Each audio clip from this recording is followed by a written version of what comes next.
आज की कविता आज का निबंध है और इसका शीर्षक है मित्रता। लेखक परिचय। इसके जो लेखक हैं आचार्य रामचंद्र शुक्ल हैं। इनकी लेखक परिचय का बताते हैं।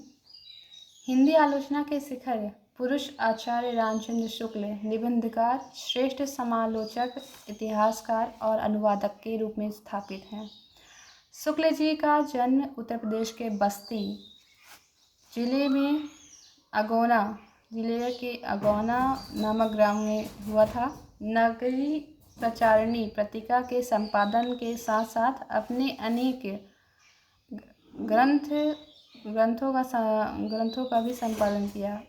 अपनी मननशील, गंभीर और विश्लेषणात्मक निबंध शैली के कारण आप हिंदी साहित्य की निबंध विधा के युग प्रवर्तक रचनाकार माने जाते हैं। चिंतामणि भाग 1, 2 और 3, हिंदी साहित्य का इतिहास, हिंदी काव्य के रहस्यवाद आदि आपकी प्रमुख रचनाएं हैं। साहित्यिक दृष्टि से शुक्ल जी की भाषा परिष्कृत, परिमार्जित और तत्सम शब्दावली से युक्त है। आचार्य जी ने अपनी भाषा में उर्दू, फारसी शब्दों का भी स्वाभाविक रूप से प्रयोग किया है। इस निबंध का केंद्रीय भाव। प्रस्तुत निबंध विचार प्रधान है। इसमें मित्रता से संबंधित विभिन्न पक्षों का गहनता से विचार किया गया है। सच्चा मित्र अच्छा पथ प्रदर्शक तथा सत प्रेरक होता है। लेखक ने अपने उदाहरणों से स्पष्ट किया है कि मित्र के चुनाव में सावधानी अति आवश्यक है। यह क्योंकि कुसंगति का दुष्प्रभाव मनुष्य को अवनति की ओर ले जाता है। सच्चा मित्र जीवन के सभी पड़ाव और औषधि का कार्य करता है।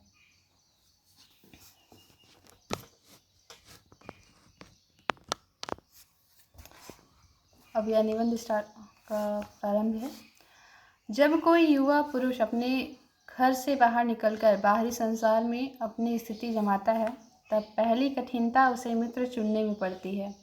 यदि उसकी स्थिति बिल्कुल एकांत और निराली नहीं रहती तो उसकी जान पहचान के लोग धड़ाधड़ बढ़ते जाते हैं और थोड़े ही दिनों में कुछ लोगों से उसका हेल मेल हो जाता है। यही हेल मेल बढ़ते बढ़ते मित्रता के रूप में परिणत हो जाता है। मित्रों के चुनाव की उपयुक्तता पर उसके जीवन की सफलता निर्भर हो जाती है, क्योंकि संगति का गुप्त प्रभाव हमारे आचरण पर बड़ा भारी पड़ता है। हम लोग ऐसे समय में समाज में प्रवेश करके अपना कार्य आरंभ करते हैं जबकि हमारा चित्त कोमल और हर तरह का संस्कार ग्रहण करने योग्य रहता है। हमारे भाव अपरिमार्जित और हमारी प्रवृत्ति अपरिपक्व होती रहती है। हम लोग कच्ची मिट्टी की मूर्ति के समान रहते हैं, जिसे जो जिस रूप का चाहे उस रूप का कार्य करे, चाहे राक्षस बनाए चाहे देवता। ऐसे लोगों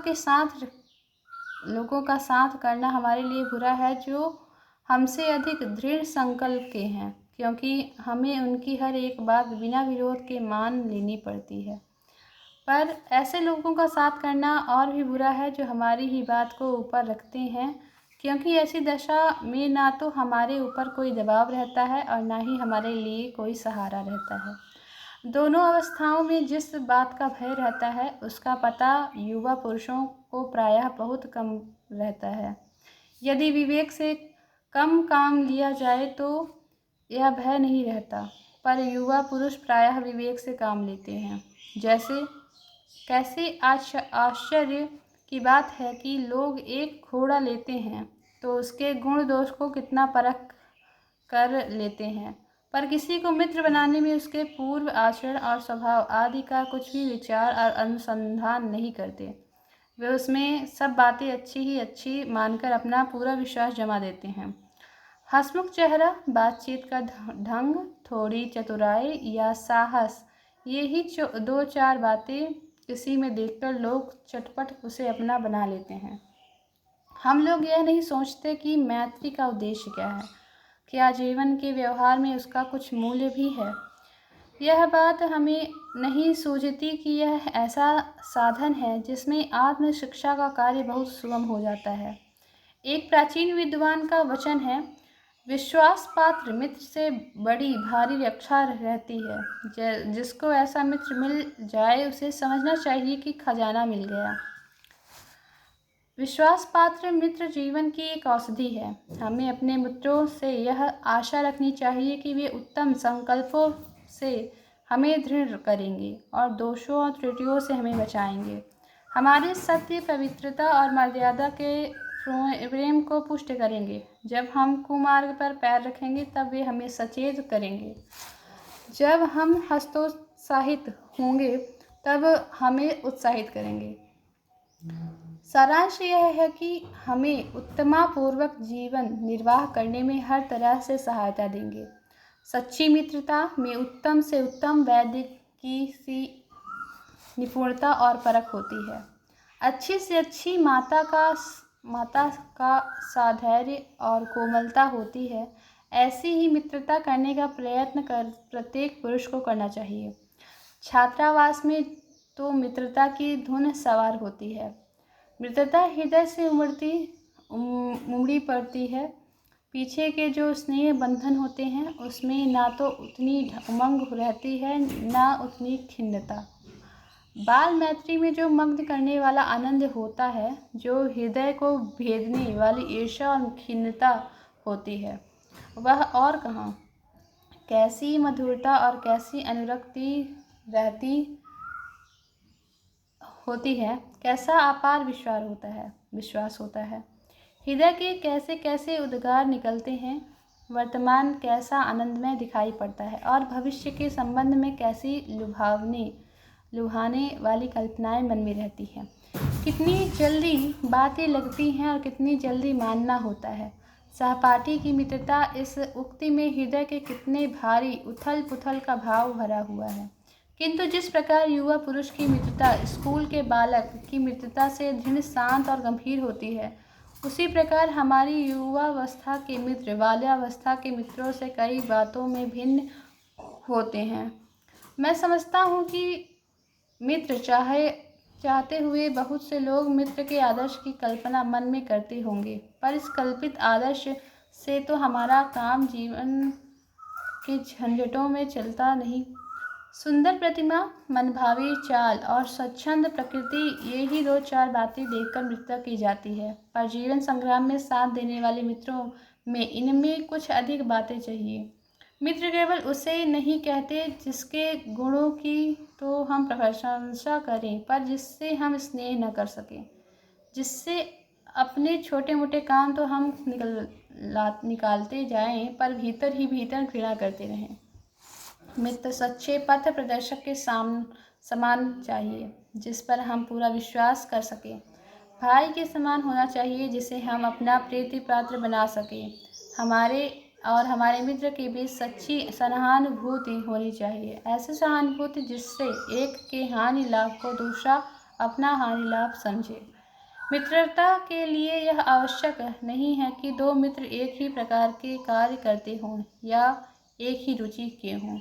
इसी प्रकार प्रकृति और आचरण की समानता भी आवश्यक या वांछनीय नहीं है। दो भिन्न प्रकृति के मनुष्य में बराबर प्रीति और मित्रता रही है। राम धीर और शांत प्रकृति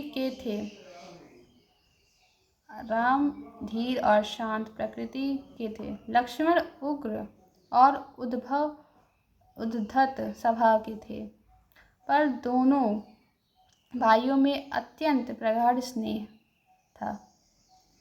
उदार तथा उच्चाशय कर्ण और लोभी दुर्योधन के स्वभावों में कुछ विशेष समानता न थी, पर उन दोनों की मित्रता खूब निभी। यह कोई बात नहीं है कि एक ही स्वभाव और रुचि के लोगों में ही मित्रता हो सकती है। समाज में विभिन्नता देखकर लोग एक दूसरे की ओर आकर्षित होते हैं। जो लोग हम में नहीं हैं, हम चाहते हैं कि ऐसा मित्र मिले जिसमें वे गुण हों। चिंताशील मनुष्य प्रफुल्लित चित्त का साथ ढूंढता है, निर्बल बलि का, धीर उत्साही का, उच्च आकांक्षा वाला चंद्रगुप्त युक्ति और उपाय के लिए चाणक्य का मुंह ताकता था। नीति विशारद अकबर मन बहलाने के लिए बीरबल की ओर देखता था।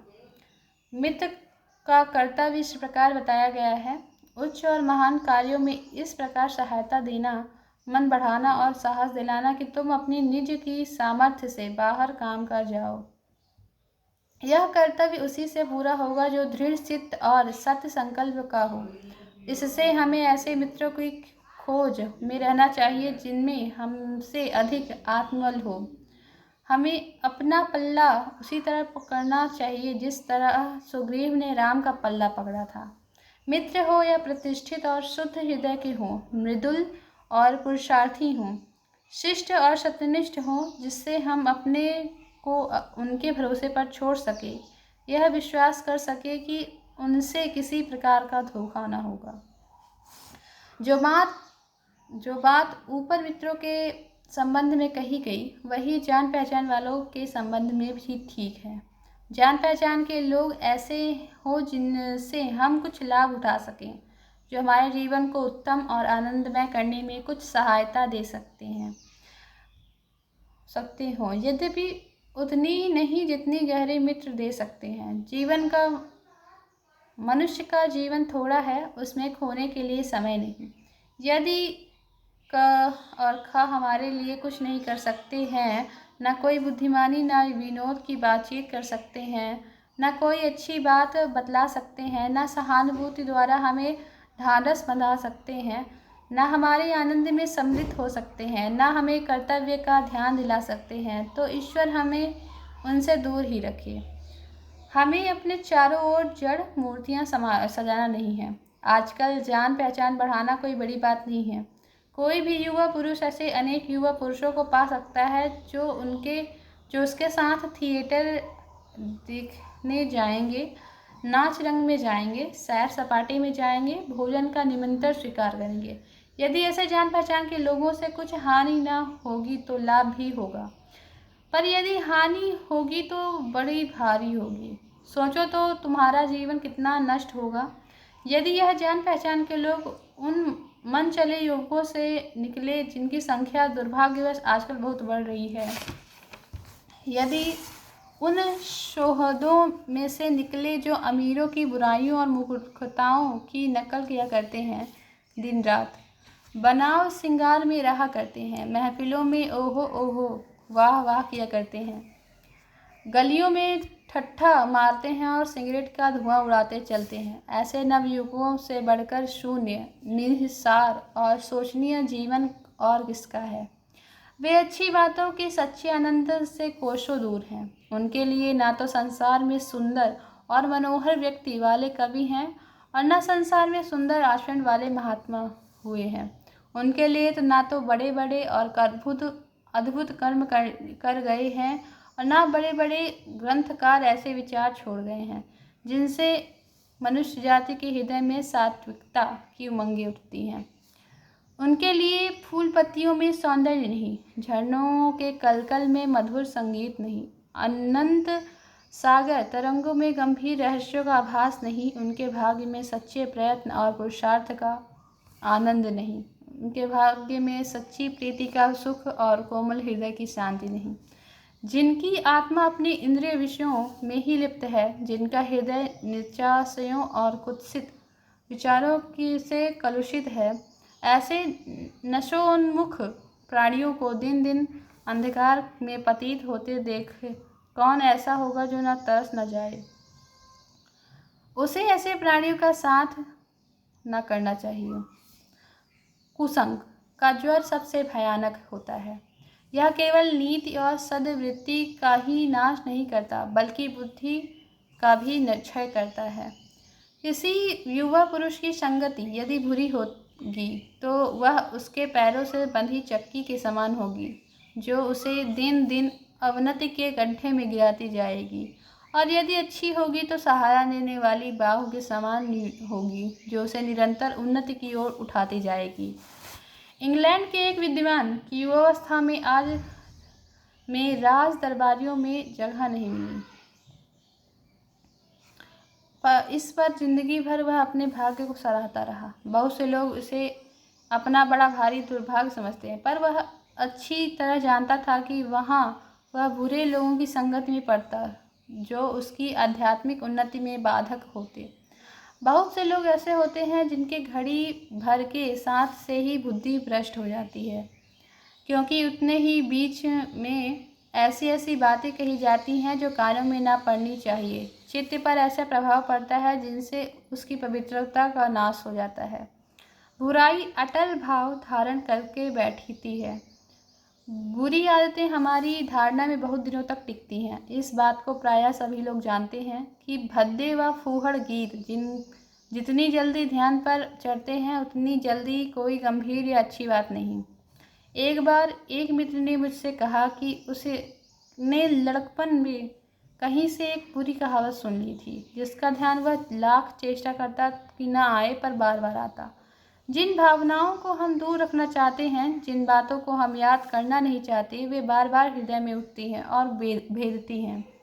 अतः तुम पूरी चौकसी रखो। ऐसे लोगों को कभी साथी न बनाओ जो अश्लील, अपवित्र और फूहड़ बातों में तुम्हें हंसाना चाहें। सावधान रहो, ऐसा ना हो कि पहले पहल तुम इसे एक बहुत सामान्य बात समझो और सोचो कि एक बार ऐसा हुआ फिर ऐसा ना होगा, अथवा तुम्हारे चरित्र बल का ऐसा प्रभाव पड़ेगा कि ऐसी बात बकने वाले लोग आगे चलकर आप सुधर जाएंगे। नहीं, ऐसा नहीं होगा। जब एक बार मनुष्य अपना पैर कीचड़ में डाल देता है, तब फिर यह नहीं देखता कि वह कहाँ और कैसी जगह पर पैर रखता है। धीरे धीरे उन बुरी बातों में अभ्यस्त होते होते तुम्हारी घृणा कम हो जाएगी। पीछे तुम्हें उनसे चिढ़ न मालूम होगी, क्योंकि तुम यह सोचने लगोगे कि यह चिढ़ने की बात ही क्या है। तुम्हारा विवेक कुंठित हो जाएगा, तुम्हें बुरे भले की पहचान न रह जाएगी। अंत में होते होते तुम ही बुराई के भक्त बन जाओगे। अतः हृदय को उज्ज्वल और निष्कलंक रखने के सबसे अच्छा उपाय यही है कि बुरी संगत की छूत से बचो। यह पुरानी कहावत है कि काजल की कोठरी में कैसो हूँ सयानो जाए, एक लीक काजल की लागी है पै लागी है। यह मित्रता के लिए काफ़ी बेहतरीन निबंध है, जो कि हर किसी व्यक्ति को अपने मन में हमेशा सजो कर रखना चाहिए कि उसे कैसा मित्र बनाना है। धन्यवाद।